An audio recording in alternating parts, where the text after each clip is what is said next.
At 7:43 in the morning, a lounge manager in a pressed navy blazer pointed at the door and told Elijah O.C. that he did not belong here. She said it quietly, which made it worse. "Sir, this is the Horizon Premier Lounge. Access is restricted to business class and above. I'm going to have to ask you to gather your things." Elijah Ososi was 51 years old. He was wearing dark trousers, a plain gray jacket, and shoes that had been resoled twice because he liked the way they fit. He had a single briefcase. He had a cup of coffee he had poured himself from the lounge's own machine 40 minutes ago. He had been sitting in the corner chair by the window, reading, bothering no one. He looked at the manager. He looked at the door she was pointing at. He put his book down on the table beside him. "All right," he said. He picked up his briefcase. He left the coffee where it was. 31 minutes later, the same lounge, the sesh, the carpets, the leather chairs, the full-service bar, the floor-to-ceiling window view of the runway would be relevant to a conversation happening on the 22nd floor of Vistair's corporate headquarters, 3 miles from that terminal. In that conversation, a number would be written on a whiteboard. The number was 120,000. And next to that number, someone would write 2 words, "On hold. Stay until the end." Drop your city in the comments. I want to see how far this story travels. Elijah O.C. had been traveling alone since he was 19 years old, which was 32 years ago, and in that time he had developed exactly 2 rules about airports. The first rule was, arrive early enough that nothing is urgent. The second was, carry your own bag always, because the moment someone else is carrying your things, you have already started to lose track of what matters. He had arrived at Denver International at 6:55 that morning, which was 1 hour and 20 minutes before his 8:30 flight to Washington. He did not have a driver waiting. He had taken the hotel's shuttle, the same one available to any guest, and he had sat in the middle seat, because the middle seat was available, and he did not see the point in walking to the back for a window when the middle was right there. He was 51 years old. He had founded a company called OC Capital Partners 23 years ago, when he was 28, with $180,000 of his own money, and the belief that infrastructure investment on the African continent was being systematically undervalued by every institution that should have known better. 23 years later, OC Capital Partners had offices in 4 cities and managed a portfolio worth considerably more than he thought about on any given Tuesday morning. He thought about the work. He thought about the next project. He thought about the meeting in Washington that afternoon, which was why he was at Denver International at 6:55 a.m. He had a first-class ticket for Vistair Flight 304. He had not booked it himself. His assistant, a meticulous woman named Priya, booked all his travel and had learned over 4 years to book him first class on anything over 2 hours, because that was where the quiet was. He rarely thought about the class of the seat. He thought about what he needed to get done before the plane landed. At the check-in counter, a Vistair agent had handed him his boarding pass, seat 2C, first class, with a smile and confirmed his bag through to Washington. He thanked her and walked towards security. Past security, the Horizon Premier Lounge was on the left side of Concourse B. His boarding pass included access. He had been to this lounge perhaps 12 times in the past 3 years. He knew where the coffee was. He knew the chairs near the north window had better light for reading. He found the chair. He poured the coffee. He opened his book, A History of the East African Railway System, 400 pages dense, the kind of book that required real attention. He had been reading it for 11 days and was on page 287. His phone had 7 unread messages when he sat down. 2 were from Priya. 3 were from a man named Howard Kessler, who was Vistair's chief financial officer and who had been trying to reach Elijah for the better part of 48 hours. 1 was from his lawyer. 1 was from a government official in Nairobi, whose name he would not share with anyone on a Tuesday. He read none of them. He turned to page 287. He read, he had always believed that the people who were most difficult to reach were not being difficult. They simply understood that most things that felt urgent at 7 a.m. were not in fact urgent at all. The things that were actually urgent had a way of finding you without your help. He was on page 291 when the lounge manager appeared. The Horizon Premier Lounge at Denver International was managed on Tuesday and Wednesday mornings by a senior lounge supervisor named Claire Ashford. Claire had been with Vistair for 11 years. She had spent the first 4 in gate operations, the next 3 in ground services management, and the last 4 as a lounge supervisor. She ran a tight operation, The lounge had a 4.7-star average on passenger feedback forms, which was the highest of any Vistair lounge in the Western region. Her regional manager had cited this in Claire's last 3 performance reviews. She kept those reviews in a folder in her desk drawer. She believed in the rules of the lounge. She believed in them the way a person believes in something they have built themselves, with a kind of ownership that made enforcement feel not like authority but like quality control. She knew every access tier. She knew which cards granted entry, which boarding passes qualified, which status levels reached the threshold. She enforced these things consistently and without apology, because consistency, in her view, was the only fair way to run anything. At 7:29 that morning, she had handled a family of 4 who had wandered in from the general terminal without qualifying passes. She had been warm about it, genuinely warm, walked them to the map near the entrance, pointed out the public cafe 3 gates down, wished them a good flight. They left without incident. A couple seated nearby had watched the interaction, and one of them gave Claire a small nod of approval, which she acknowledged. She was good at her job. There was no question about that. At 7:38 a.m., she'd noticed a man in a gray jacket in the corner chair by the north window. He had been there when her shift started. She had not processed him herself because she had been at the far end of the lounge for the first part of her shift. When she walked back toward the front desk at 7:39, she stopped. She looked at him again. Gray jacket, dark trousers, resoled shoes. Single briefcase, older model, a physical book, not a tablet, a book. He looked, to Claire's practiced eye, like a man who had walked in through a secondary entrance.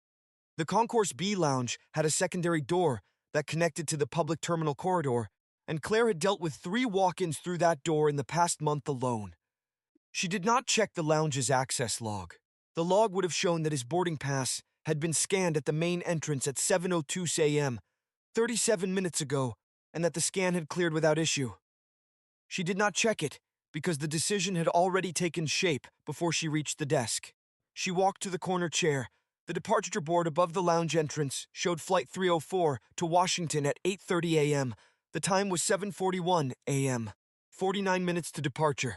A man named Patrick Svensson was seated 2 chairs to the left of Elijah. Platinum card, connecting from Stockholm, reading the Financial Times. He watched Claire approach the corner. He did not look away. He was the kind of man who noticed when something was about to happen.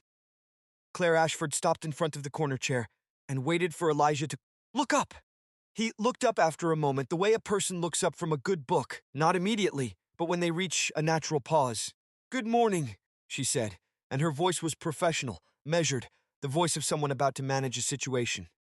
"I need to verify your access to the Horizon Lounge this morning. May I see your boarding pass or your qualifying card?"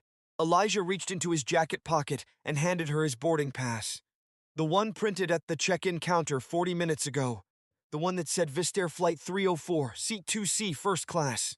She looked at it. Something shifted slightly in her face, a small recalibration, but she did not stop. "This boarding pass shows first class," she said. "However, I'm not seeing you in our entry log for this morning. Can you tell me when you arrived?" "Around 7, he said. His voice was even.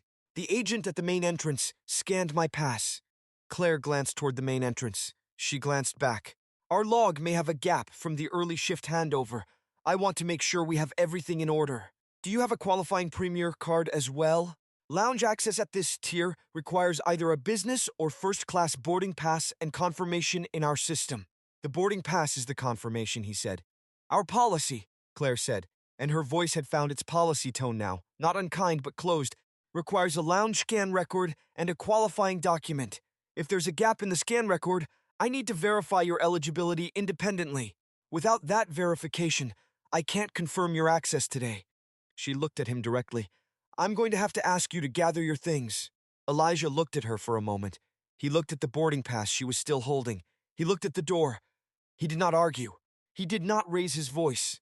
He did not explain that the access log she was referencing would clear the entire matter in approximately 45 seconds if she walked to the front desk and opened it. He said, "I understand." He closed his book. He put it in his briefcase. He stood up. He was taller than most people expected, which sometimes surprised people in moments like this one. He looked at Claire once more, not with anger, just with the clear, steady look of a person who has filed something away precisely. "Thank you for letting me know," he said. He picked up his briefcase. He walked to the lounge entrance. He walked out. Patrick Svensson watched him go. He lowered the Financial Times, looked at Claire, who was already moving toward another part of the lounge. He looked at the corner chair. He looked back at his newspaper and did not read it for the next 3 minutes. A younger woman near the juice bar, early 30s, laptop open, a tech conference badge on a lanyard around her neck, had watched the whole exchange from the moment Claire walked over. She had not looked away once. When Elijah left, she looked at her laptop screen without typing anything. A gate agent named Marcus, passing through the lounge on his break, had caught the last 30 seconds through the glass as he walked by in the corridor outside. He saw a man in a gray jacket walk out with a briefcase. He saw the lounge manager moving through the interior. He kept walking. In the public terminal corridor, Elijah found a row of seats near a charging station, 4 gates down from the lounge entrance. He sat down. He put his briefcase on his lap. He opened it, took out his phone, and looked at it for the first time since he had sat down in the lounge at 7:02 a.m. 9 messages now. Howard Kessler had sent 2 more. The subject line of the second one, visible in the preview, read, "Urgent. Federal Review window closes today." Elijah read the preview without opening it. He put the phone face down on his knee. He looked at the departures board across the corridor. Flight 304 to Washington. On time. He opened his briefcase again and took out the book. He found page 291. He read, he had learned something specific in 23 years of doing significant work in rooms full of people who had underestimated him. The moment you try to prove something to someone who has already decided, you have already let them set the terms. He never let anyone else set the terms. While Claire Ashford was resetting the lounge chairs and moving on to her next task, the access log at the Horizon Lounge front desk sat open on the terminal. Anyone who looked at it would have seen the 7:02 a.m. scan of Elijah's boarding pass, cleared, confirmed, first class Vistair 304. The log had no gap. It never had. While Elijah was reading about the Mombasa-Uganda Railway on page 293, a man named Howard Kessler was in a conference room on the 22nd floor of Vistair's Denver corporate headquarters, pacing. Howard Kessler had not slept particularly well in the past 3 days. He was Vistair's chief financial officer, had been for 9 years, and in 9 years he had managed several significant financial situations, the kind that kept a CFO's phone busy at unusual hours. But this one was different in a specific way that made the back of his neck feel tight in a way he did not like. Vistair had applied 14 months ago for a federal infrastructure expansion grant. The grant was part of a broader aviation development program, and the amount in question was $120 million over 4 years. The money was not a gift, it was a structured financing instrument that required a third-party anchor investor to co-certify the application. The Federal Review Board had been clear on this from the beginning. They needed a credible, independent institutional co-investor with a minimum portfolio footprint of $800 million in infrastructure assets and a clean compliance record in the relevant sector. There was exactly one firm that met every criterion on the review board's list and had agreed to serve as Vistair's anchor co-investor.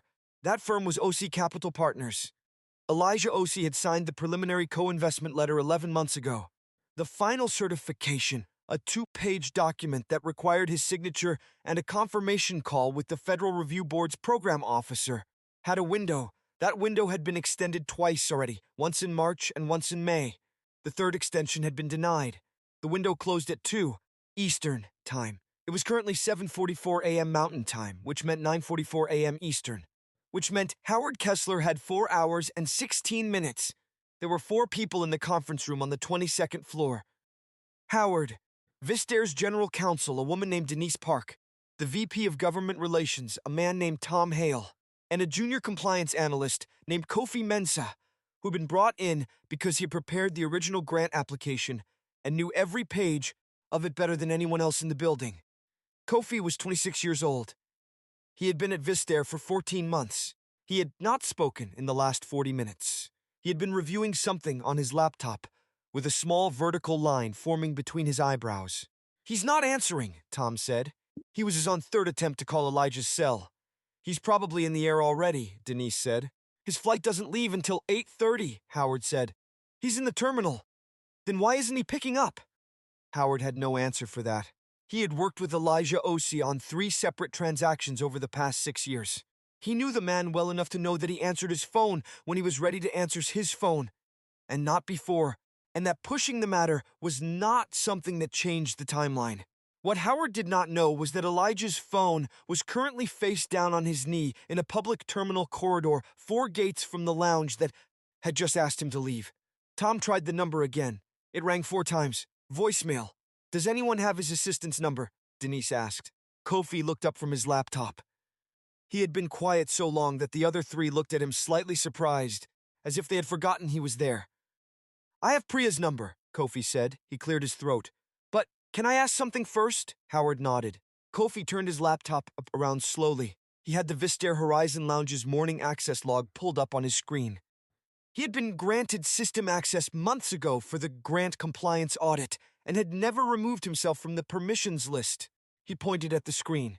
"Is Mr. O.C. traveling on Flight 304 this morning? Seat 2C, first class?" Howard leaned forward. "Yes. Why?" "Because his boarding pass scanned into the Premier Lounge at 7:02 a.m. Kofi paused. He looked at the next line on the screen. "And there's a supervisor incident report filed at 7:43 a.m. Lounge access dispute. Passenger removed." He looked up. "The boarding pass number on the incident report matches his ticket." The room went quiet. Denise put down her pen. Howard straightened up slowly. He looked at the screen. He looked at Tom. He looked at the ceiling for a moment. "He's in the terminal," Howard said. "Not a question.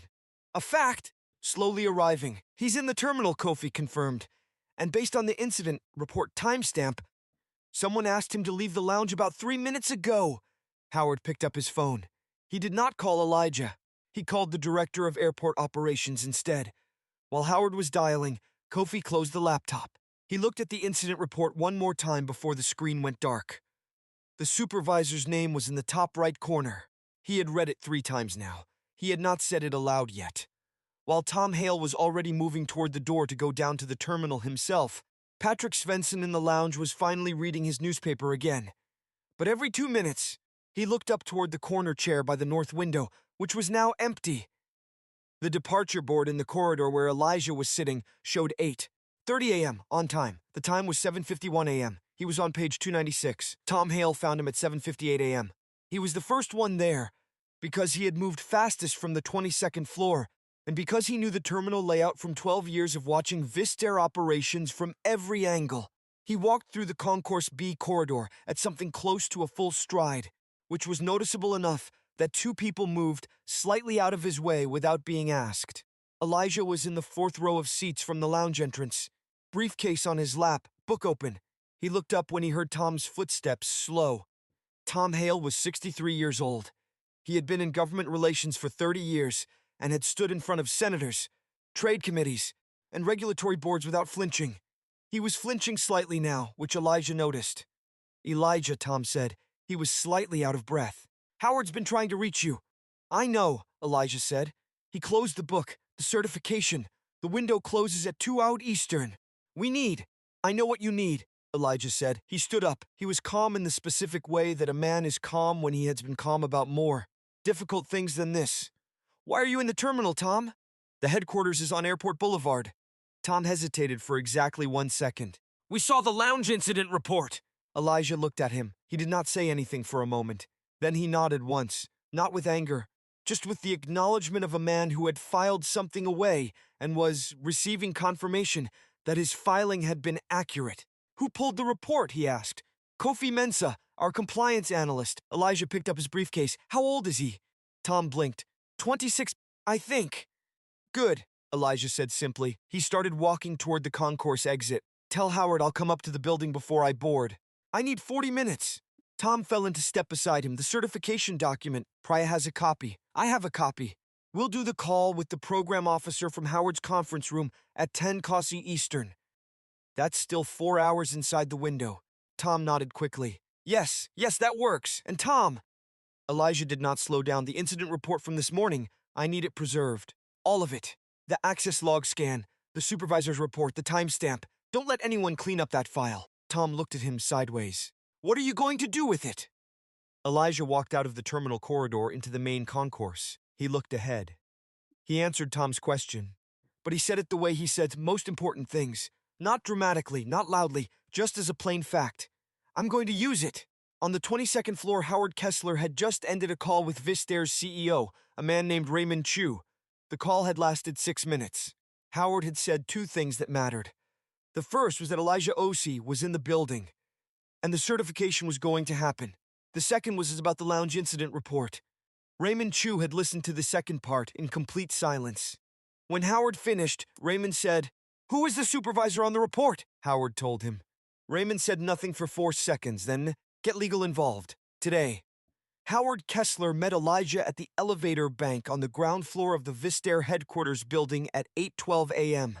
He had prepared a small speech on the way down, something about the certification process, the timeline, the program officer's contact number. He did not deliver any of it.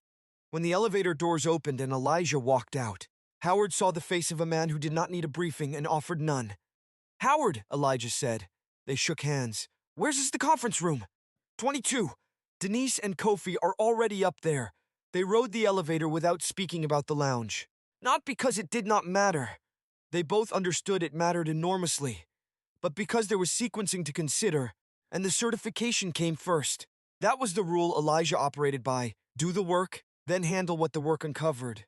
In the conference room, Kofi Mensah had the certification document on the table, the program officer's direct line ready, and a copy of the Federal Review Board's timeline printed and highlighted in 2 colors.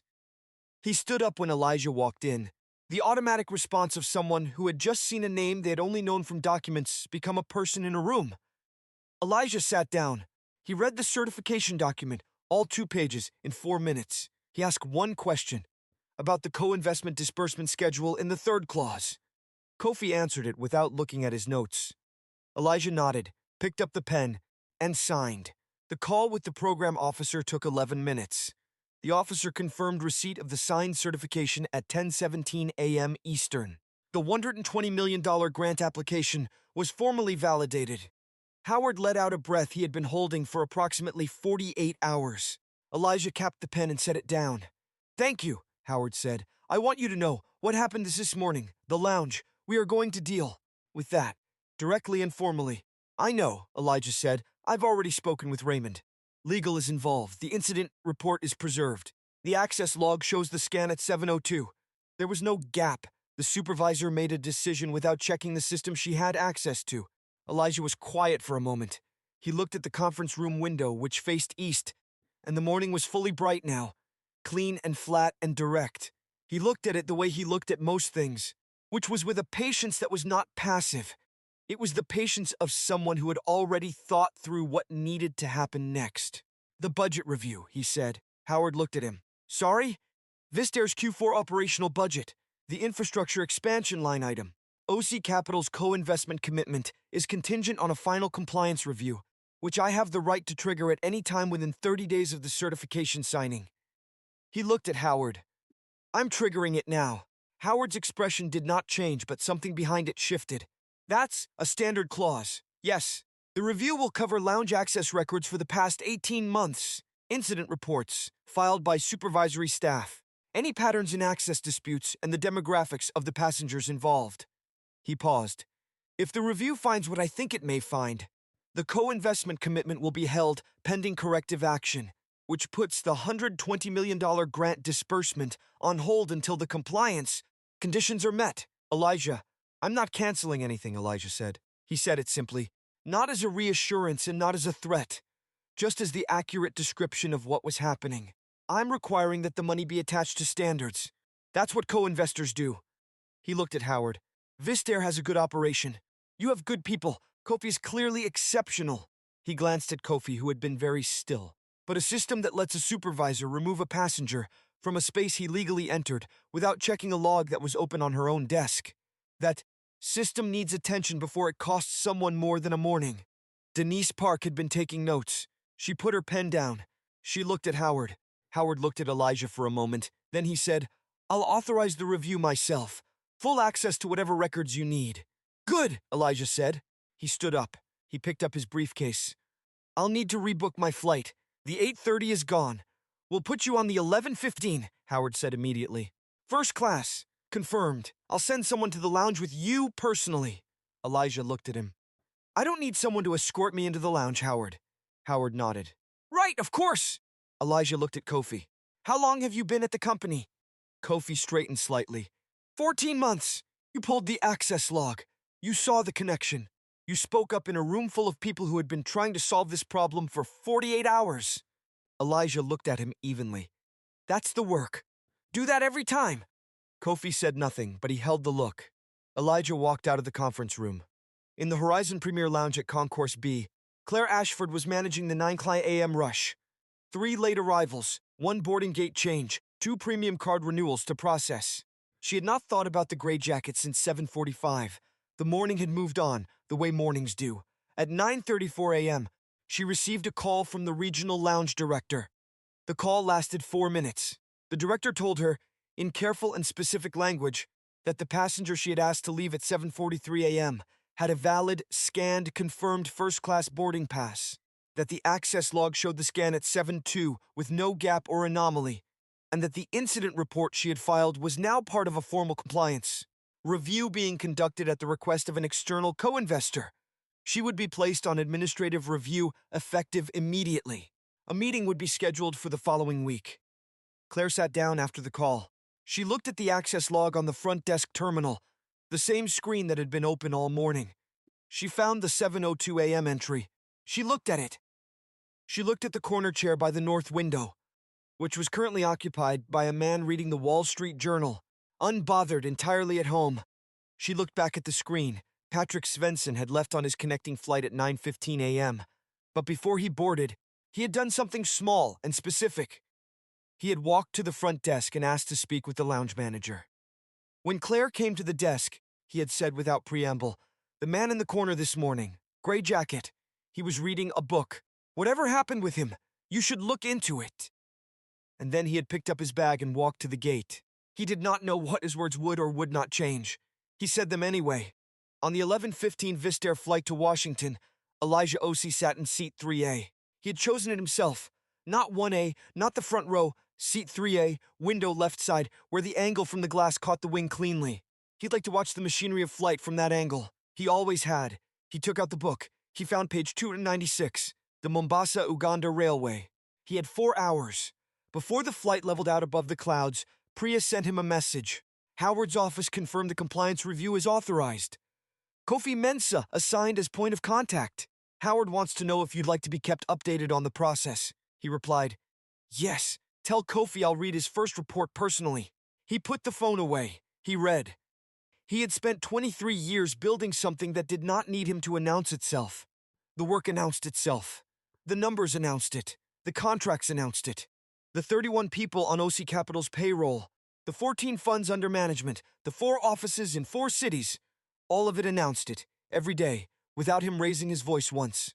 He had learned something early and held on to it for 32 years of airports and early mornings, and rooms full of people who had made up their minds before he spoke. He had learned that the most powerful thing you can be, in any room, in any lounge, at any gate, is the person who doesn't need the room to know who you are. The room always finds out. It just takes a little time. Outside the window, the clouds were flat and white and endless, and the wing cut through them without effort, the way things move when they are built exactly right. If this story reached you, hit that like button. It helps more than you know. Drop your city in the comments. I want to see how far this story travels.